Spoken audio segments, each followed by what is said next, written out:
Irmãos, vamos abrir nossas Bíblias no Evangelho de Marcos. Marcos tem sido o texto das exposições à noite aqui na nossa igreja. E hoje vamos terminar o primeiro capítulo com um episódio bem conhecido. Marcos, capítulo 1, do versículo 40 ao 45.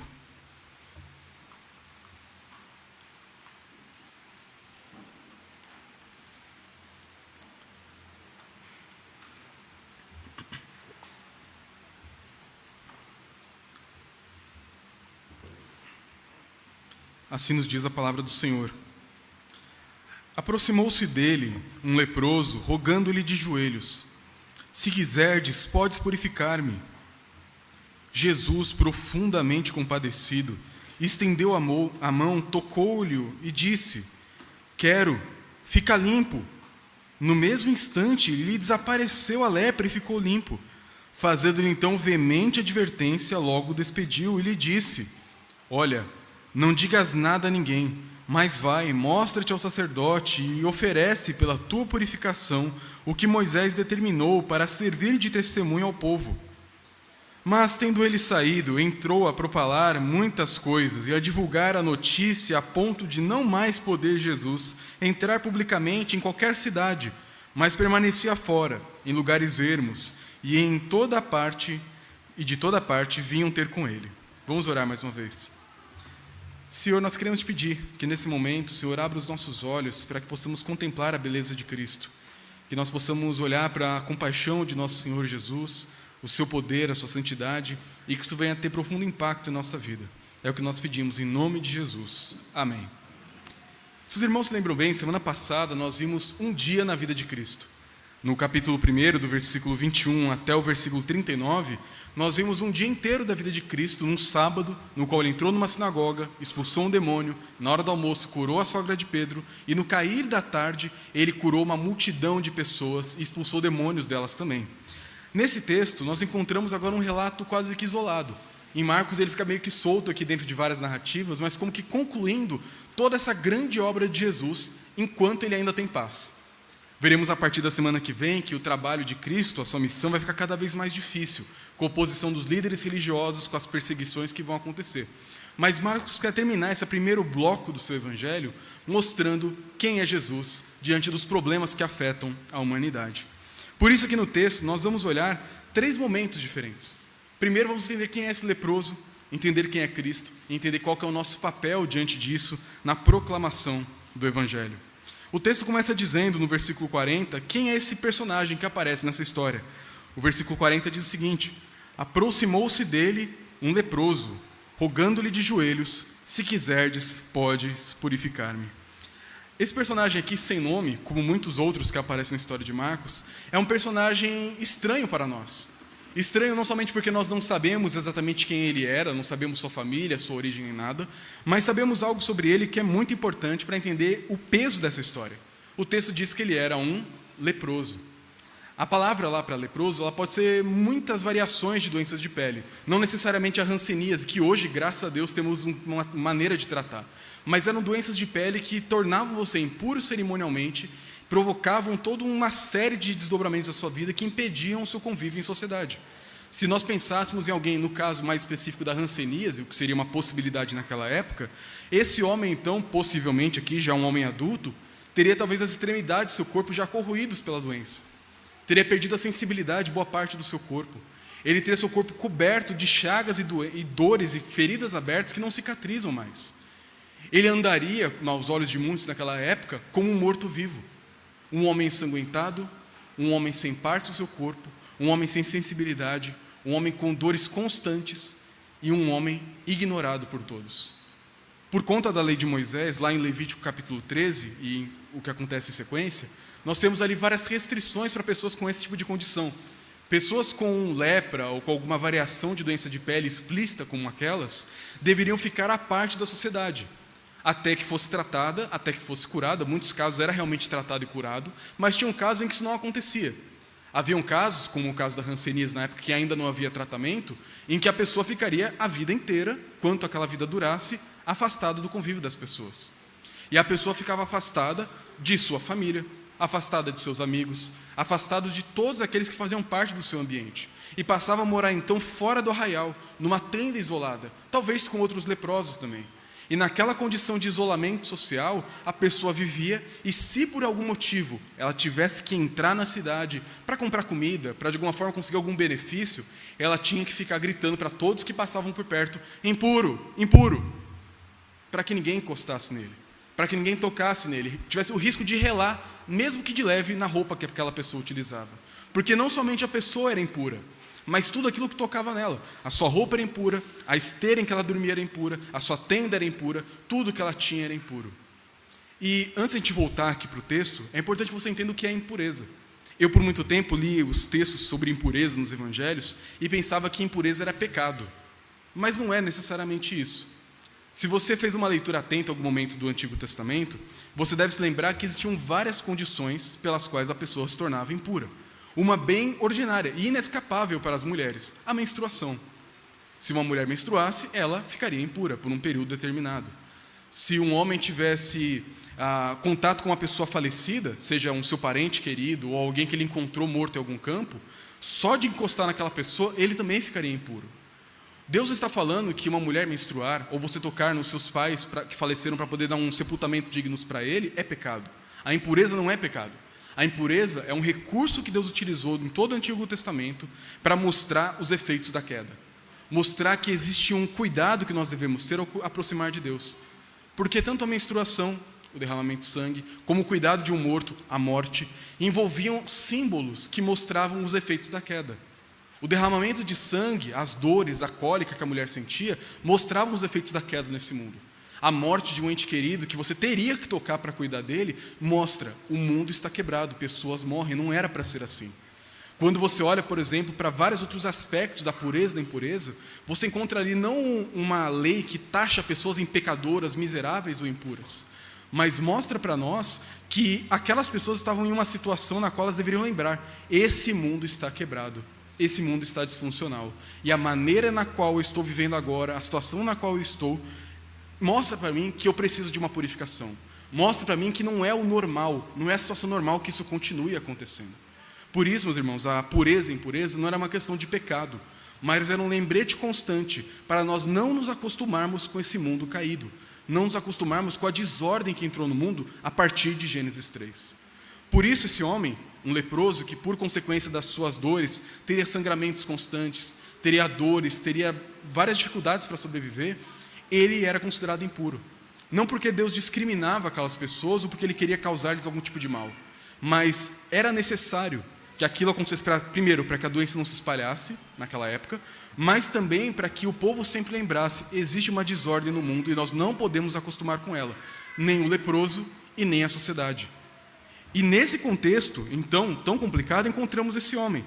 Um homem que, pela lei, ao aproximar-se de Jesus, não deveria pedir alguma coisa, deveria gritar: impuro, impuro, para que Jesus, ao perceber que aquele homem se aproxima, se afastasse dele. Esse seria o roteiro normal de ação aqui. O roteiro normal de ação seria aquele homem entrar na cidade, Jesus ouvir impuro e se retirar dali. Isso por si só já é algo complicado de imaginar. Mas além disso, esse homem que entra na cidade e se aproxima de Jesus, além de não falar impuro, impuro, ele diz uma palavra muito ousada para Cristo, porque ele chega diante de Jesus, se lança de joelhos diante do Senhor e fala: se quiseres, podes purificar-me. Depois de 2000 anos, a gente lê isso com uma certa naturalidade. Mas imagine aquela cena. Jesus com os seus discípulos ao redor, com uma multidão que tentava acompanhar o seu ministério, vê agora um leproso se aproximando. Talvez Pedro e os outros fariam assim: nossa, que cheiro ruim, porque fede as feridas. Ou olharia de longe e pensaria: ô Jesus, cuidado, hein, cuidado, se afasta, presta atenção. Mas Jesus não faz nada para impedir aquele homem. Aquele homem chega tão perto de Cristo que se ajoelha perto dele, de uma maneira que não dá para confundir para quem ele está se ajoelhando. Ele se ajoelha diante de Jesus, chega bem perto de Cristo, e ele fala: se você quiser, você pode me purificar. Essa fala desse homem mostra algo muito profundo sobre o seu coração. Primeiro, mostra que ele sabia alguma coisa de Jesus. aquelas várias curas, a sogra de Pedro, da multidão de pessoas, a expulsão de demônios, aquela notícia correu. É o que o texto diz no versículo 32. Ao cair do sol trouxeram a Jesus todos enfermos e endemoniados, e toda a cidade estava reunida à porta. Por quê? Porque a notícia tinha corrido. O povo ficou sabendo qual era o poder de Cristo, e a multidão de Cafarnaum chegou na casa de Pedro. Jesus, saindo de lá, continuou com essa multidão seguindo de alguma forma. E aquele homem ouviu dos feitos de Cristo, ouviu da sua história, ouviu da sua compaixão. Então ele chega e tem uma atitude ousada e diz: se você quiser, porque eu sei que você tem capacidade. É isso que ele quer dizer nas entrelinhas. Eu sei que você tem esse tipo de poder. Eu sei que você tem as condições mínimas, necessárias, suficientes para que alguma coisa aconteça na minha vida. E ele, contrariando todo o protocolo normal da impureza daquela época, ele chega diante de Jesus, se prostra a ele e diz: se quiseres, você pode me purificar. Isso mostra a fé daquele homem. Uma fé sincera, uma fé ousada e uma fé que não media esforços para expressar a sua devoção a Jesus Cristo. E ele fez aquilo, ignorando todos os preconceitos, ele foi até Jesus. E mais interessante do que isso, ele pede para Jesus, e não para um sacerdote: você pode me purificar. Isso denuncia de certa forma a fraqueza já do sacerdócio daquela época. Nós percebemos por meio da fala desse homem que ele olhou talvez para os sacerdotes, para os rituais de purificação que a própria lei de Moisés prescrevia e não encontrou ali uma solução. Talvez aquele homem tenha peregrinado muito tempo na sua vida, chegado em Jerusalém, batido nas portas das muralhas do templo e falado: por favor, eu quero conversar com o sacerdote, eu quero que ele ore por mim, eu quero que ele peça que Deus me purifique, eu quero que ele faça um ritual e de alguma forma tente me purificar do que eu estou sofrendo. Talvez aquele homem já tenha tentado isso várias vezes e tenha ouvido vários não, sai para lá, se afasta daqui. Olhando o restante dos evangelhos, não é difícil imaginar esse tipo de cenário em Jerusalém com os sacerdotes. Muitos deles haviam corrompido a sua profissão e tornado os verdadeiros mercenários da fé, a ponto de alguns venderem no próprio templo os sacrifícios que seriam oferecidos ali por um preço muito maior. O sacerdócio estava corrompido, e aquele homem não encontrou esperança em nenhum outro lugar a não ser em Jesus Cristo. Por isso, em primeiro lugar, ele nos mostra que nós temos aqui um homem desesperado, um homem que procurou instituições humanas provavelmente e não encontrou nenhuma solução. Um homem que tentou por todos os meios normais e lícitos encontrar uma saída, mas apenas encontrou portas na sua cara. Mas agora, diante de um homem que para ele é desconhecido de convívio, ele vem e se prostra, adorando esse homem e diz: se quiseres, pode purificar-me. E o texto continua agora mostrando o caráter de Cristo. Versículo 41. Jesus, profundamente compadecido, estendeu a mão, tocou-o e disse: quero, fica limpo. De novo, passou 2000 anos, o impacto dessas palavras talvez tenha diminuído em nossos corações. Mas olha o que acontece aqui. Jesus, profundamente compadecido. Algumas variantes desse texto trazem profundamente indignado. Não sei se alguém está com uma tradução que fala isso. Poucas colocam essa variação aqui. O ponto é que talvez originalmente a palavra fosse realmente indignado. Talvez o que Marcos originalmente escreveu foi indignado, irado, profundamente movido por aquilo. E alguns lendo aquilo ficaram confusos. Como assim Jesus está irritado? Como assim Jesus está irado? E aí surgiu a tradição de mudar essa expressão irado para compadecido, para traduzir melhor a ideia do que está acontecendo. Porque o que acontece? Jesus ele olha para aquele homem e as suas emoções divino-humanas afloram. Jesus não é, como alguns imaginam, um homem divinizado, um super-humano, uma casca de homem que dentro tem um Deus. Não, Jesus é um homem perfeito. Um homem que, por conta da sua natureza humana, perfeita, sem pecado, mas ainda assim finita, ele tem limitações. Jesus ficava cansado, Jesus chorava, Jesus tinha fome, Jesus tinha sede, Jesus sentia dor, Jesus tinha emoções, ele tem até hoje, porque ele não deixou de ser homem em momento algum. Desde o momento que ele se encarnou, ele nunca mais deixará de ser homem. Hoje, onde Jesus está no céu, ele continua homem lá, plenamente humano.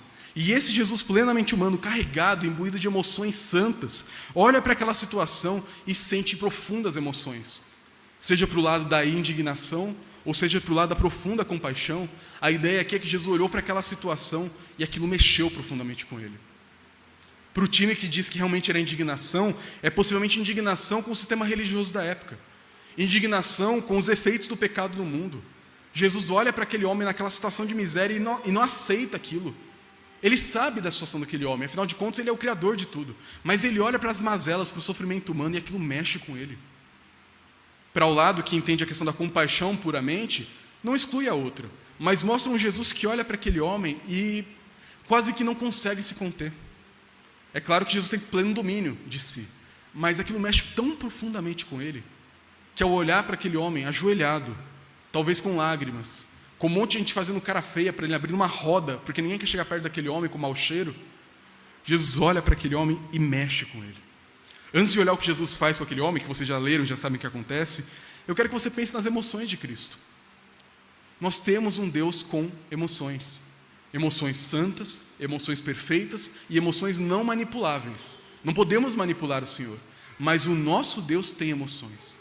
E por ter emoções, saber o que nós sabemos, sentir o que nós sentimos, Ele se compadece de nós.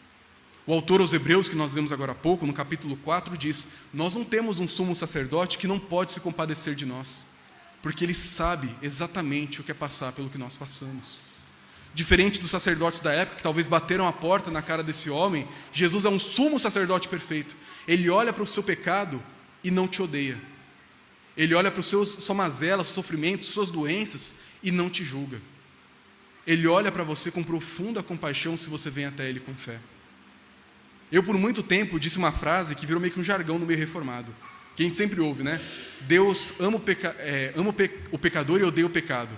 E aí a gente começou a corrigir. Não, Deus odeia o pecado e o pecador. Existe um aspecto que, de fato, essa frase é verdadeira. De fato, Deus odeia tanto o pecado como o pecador, porque não dá para mandar só o pecado para o inferno. Não dá para punir o pecado sem punir quem cometeu o pecado. De certa forma, Deus também odeia o pecador. Mas nem sempre essa é a única verdade, no sentido de ser a única face do que realmente está acontecendo.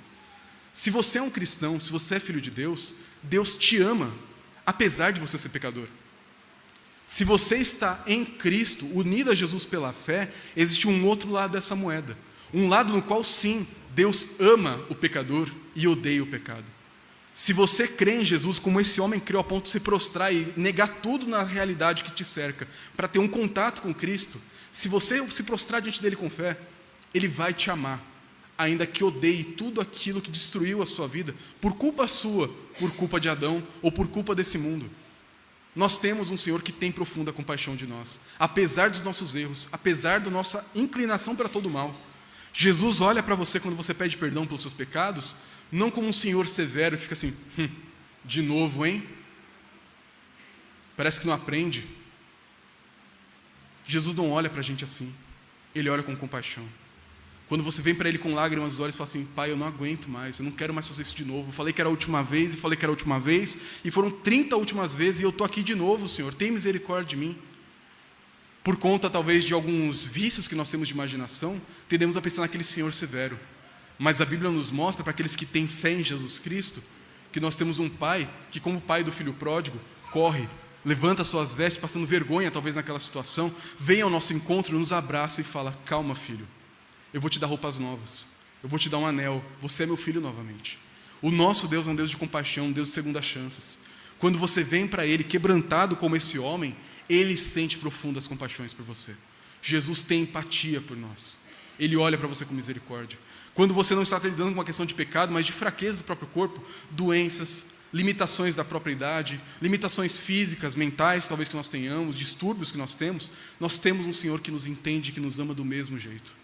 Hoje fala-se muito de inclusão na escola, inclusão na igreja, é importante falar disso de fato. Mas saiba que independente dos homens incluírem ou não incluírem aqueles que são excluídos, Deus inclui essas pessoas no seu abraço. Nós temos um Senhor que não exclui pessoas por conta de suas deficiências, dores, fraquezas, o que acontece. Ele ama pessoas quebradas e caídas. Nós temos um Senhor assim, que tem profundas emoções, sejam elas de ira contra o pecado, sejam elas de compaixão por alguém quebrantado, elas são reais no coração de Cristo.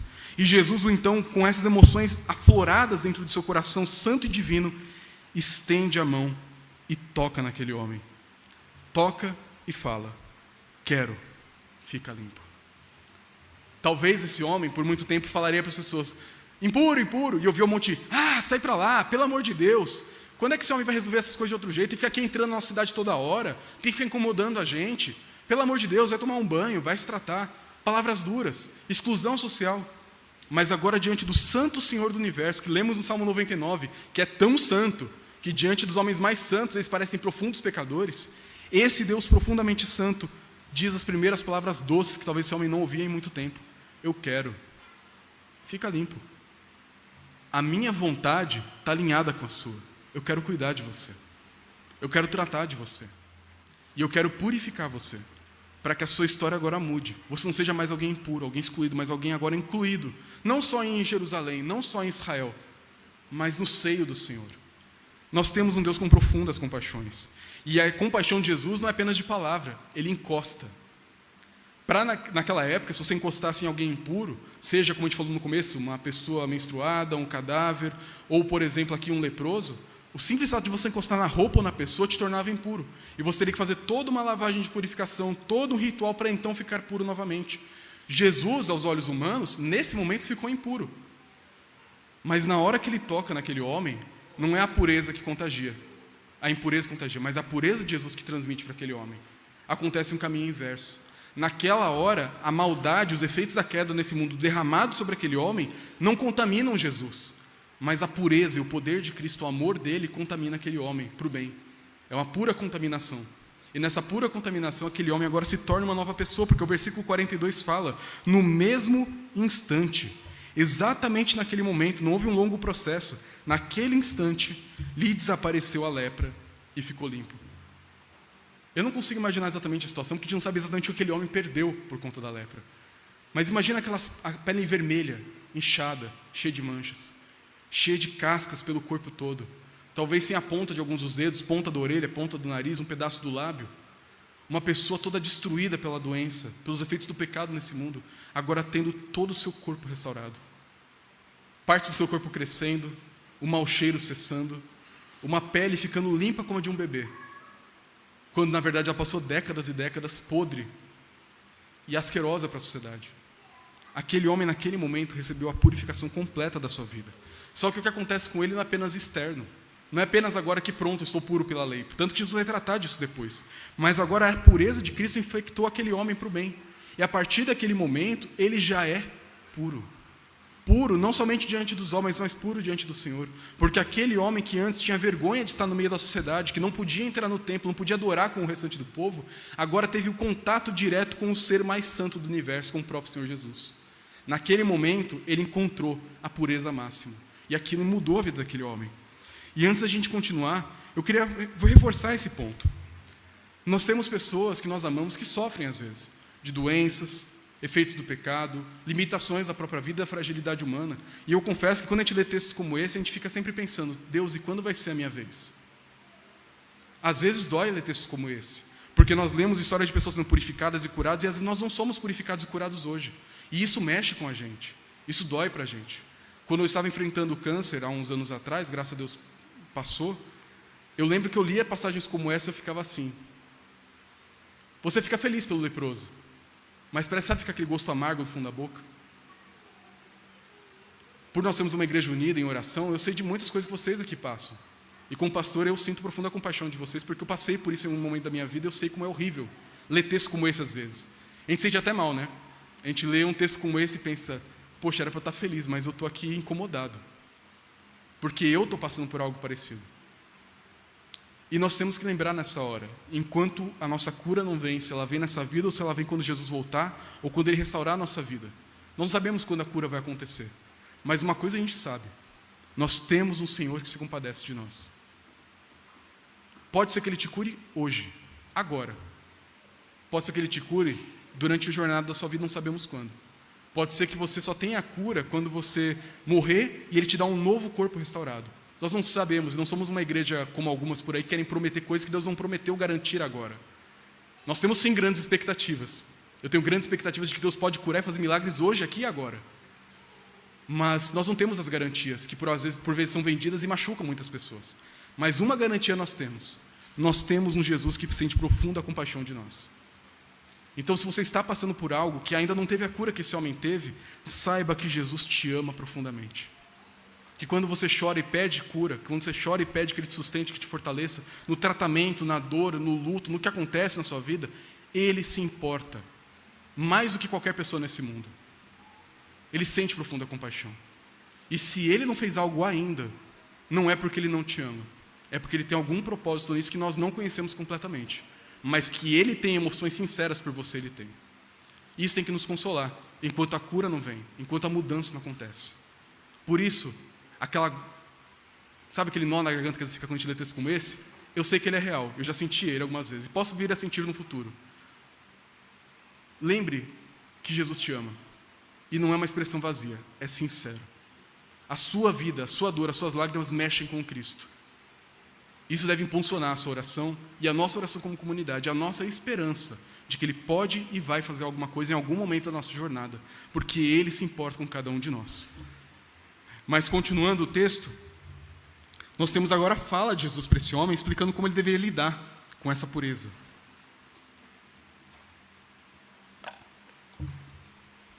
Versículo 43 diz: fazendo-lhe então veemente advertência, logo o despediu e lhe disse: olha, não digas nada a ninguém, mas vai, mostra-te ao sacerdote e oferece pela tua purificação o que Moisés determinou para servir de testemunha ao povo.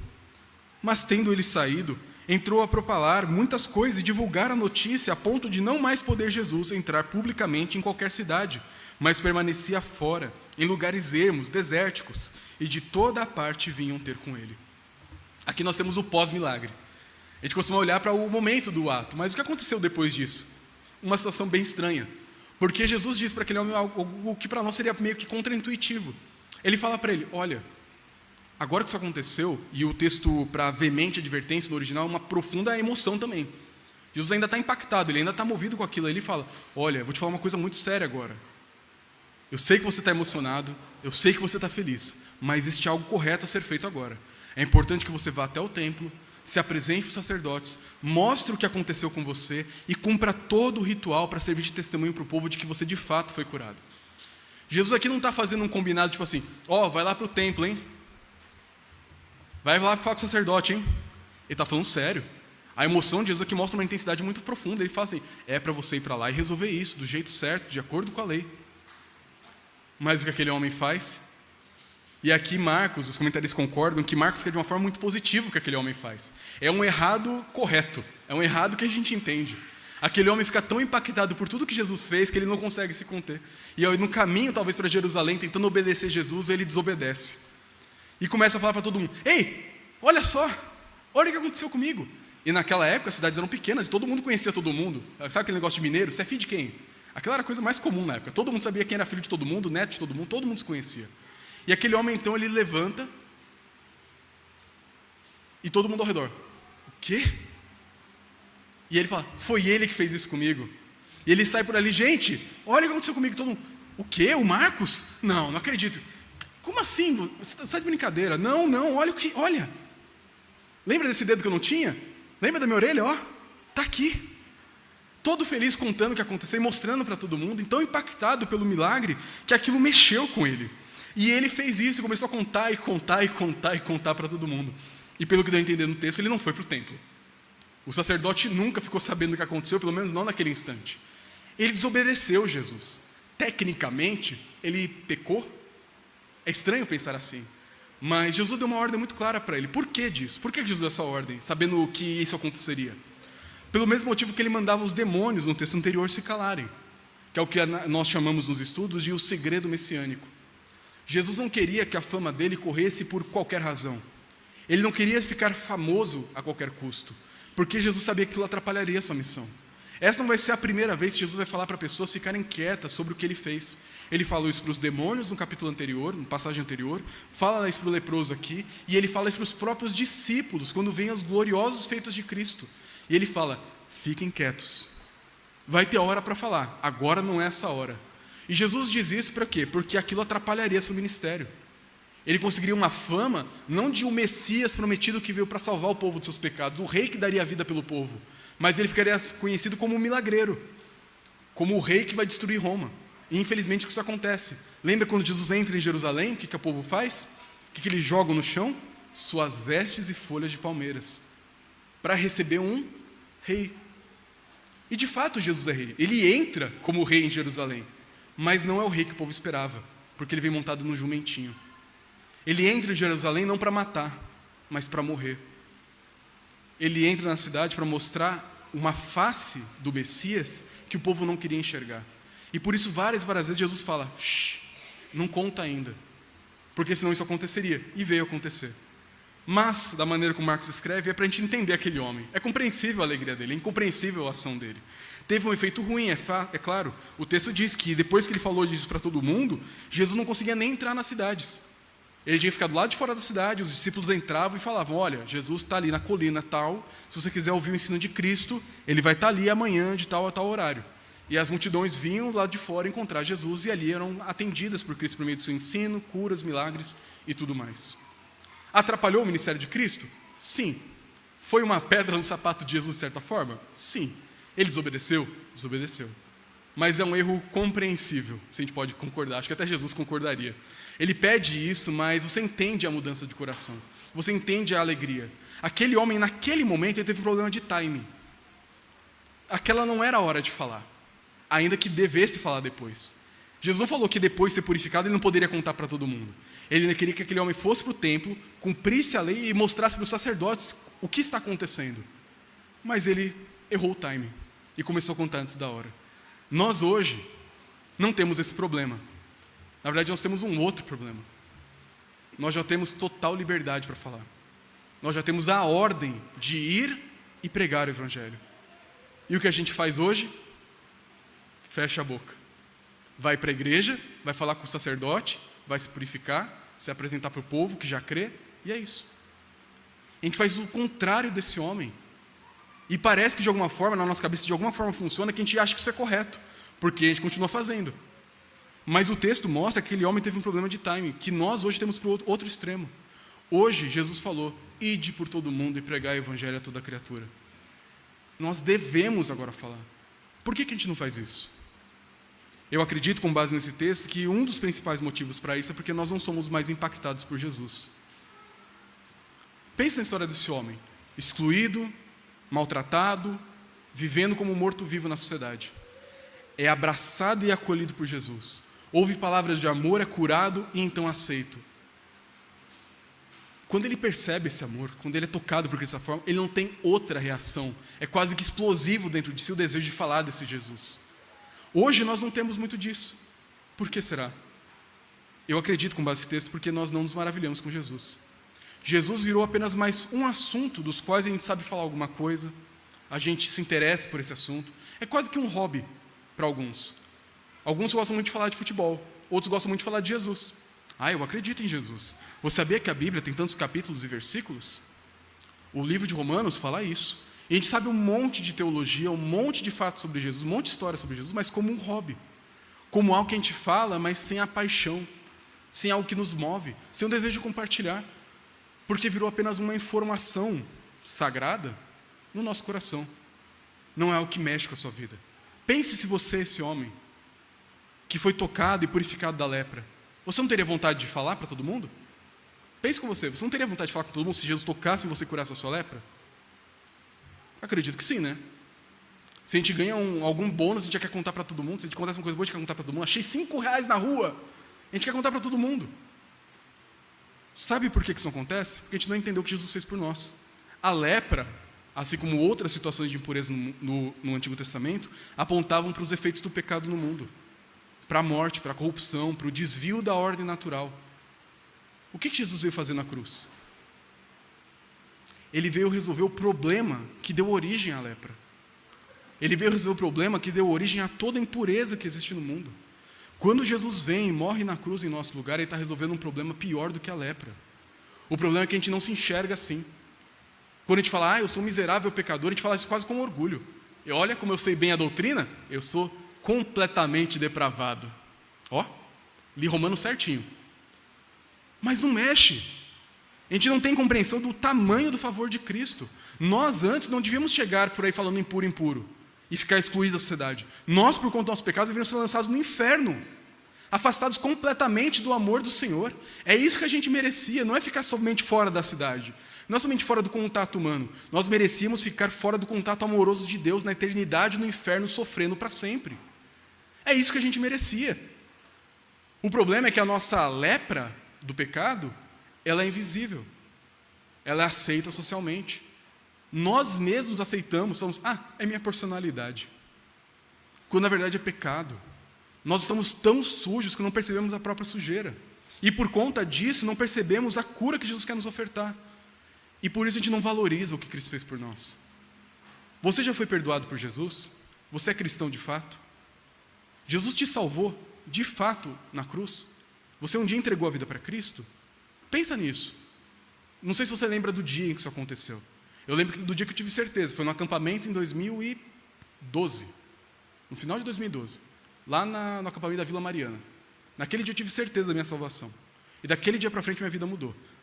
Eu também tenho dificuldade às vezes de evangelizar, de falar do evangelho. Isso aí é normal do nosso próprio pecado. Mas a partir daquele dia mudou meu coração. É como se Deus pegasse e jogasse gasolina no meu coração e tacasse fogo de amor por ele, e aquilo ali não parasse mais. Desde aquele dia criou-se um motor em mim que não consegue mais parar de funcionar.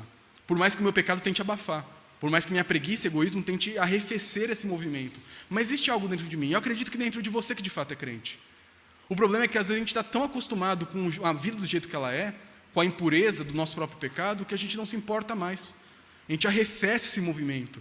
A gente contém essa emoção. E a gente não fala mais do evangelho.